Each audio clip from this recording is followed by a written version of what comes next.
সম্মানিত দর্শকবৃন্দ, আসসালামু আলাইকুম ওয়া রাহমাতুল্লাহি ওয়া বারাকাতুহু। প্রিয় দর্শকবৃন্দ, বিডি ক্যারিয়ার স্কুল চ্যানেলে আপনাদেরকে সুস্বাগতম। দর্শকবৃন্দ, আজকের এই ভিডিওতে আমি সংক্ষেপে আপনাদেরকে দেখাবো এই যে ক্যালকুলেটর দেখছেন আপনারা, এই ক্যালকুলেটর ব্যবহার করে আপনি কিভাবে শতকরা পার্সেন্টেজের হিসাব বের করতে পারেন। প্রিয় দর্শকবৃন্দ, আসুন একটি প্রশ্ন আগে আপনাদেরকে বলে তারপর শুরু করব এই ক্যালকুলেটর দিয়ে শর্টকাট পদ্ধতির মাধ্যমে আপনাদেরকে বুঝিয়ে দেব কিভাবে আপনারা আমি যে প্রশ্ন বলবো এই প্রশ্নের সমাধান কিভাবে করবেন এই ক্যালকুলেটর ব্যবহার করে, কোনো কাগজ কলমের ঝামেলা ছাড়া, কোনো লেখালেখির ঝামেলা ছাড়া, শুধু স্টেপ বাই স্টেপ আমার দেখানো পদ্ধতি অনুসরণ করে আপনারা খুবই কম সময়ের মধ্যে 10 থেকে 12 সেকেন্ডের মধ্যে আপনারা এই গাণিতিক সমস্যাটির সমাধান ইনশাআল্লাহ করতে পারবেন।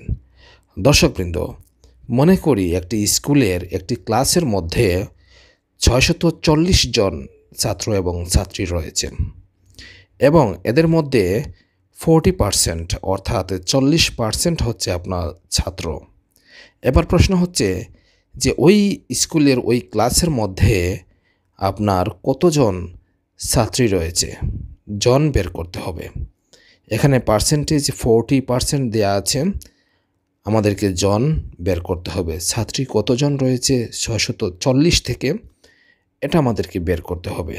দর্শকবৃন্দ, আমরা প্রথমে মনে মনে শতকরা 100 থেকে 40% মাইনাস করব।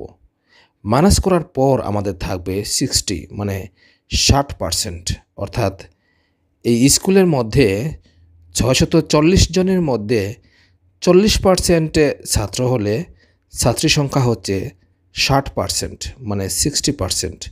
এবার আমরা ক্যালকুলেটরের মধ্যে 60 লিখব। এই যে আপনার 60 এই 60কে আমরা কি করব?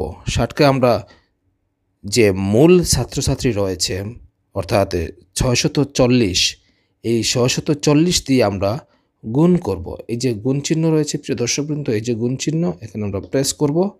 করার পর আমরা লিখব 600, এই যে আপনার 40 মানে 640। এই 640 লেখার পর আমরা এই সমান চিহ্নতে প্রেস করব। এই যে সমান চিহ্ন রয়েছে ক্যালকুলেটরের, এখানে আমরা একবার প্রেস করব।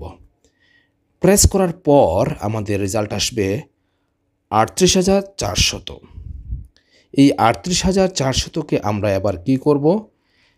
আমাদের শতকরা 100 দিয়ে ভাগ করব। যেহেতু শতকরার অঙ্কর মধ্যে 100টাই হচ্ছে মেইন ফ্যাক্ট, 100 ছাড়া আপনি কোনো শতকরার অঙ্ক করতে পারবেন না। তো প্রিয় দর্শকবৃন্দ, আমরা এখানে ভাগ চিহ্ন রয়েছে, এই যে দেখুন ভাগ চিহ্ন, এখানে আমরা প্রেস করলাম। করার পর আমরা শতকরা 100 লিখব। এই যে 1 তারপর 00, এই যে 00 আছে, এখানে আমরা প্রেস করব 100।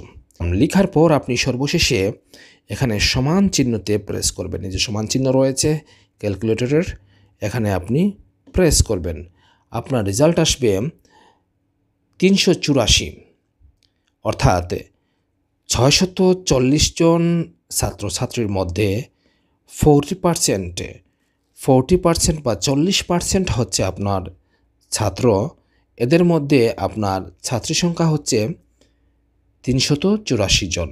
এইভাবে আপনারা যে কোনো বিদ্যালয়ের যে কোনো ক্লাসের পার্সেন্টেজ থেকে মোট ছাত্রছাত্রীর সংখ্যা থেকে ছাত্র অথবা ছাত্রী সংখ্যা বের করতে পারবেন।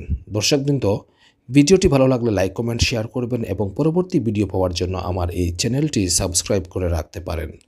ধন্যবাদ সবাইকে। আসসালামু আলাইকুম ওয়া রাহমাতুল্লাহি ওয়া বারাকাতুহু।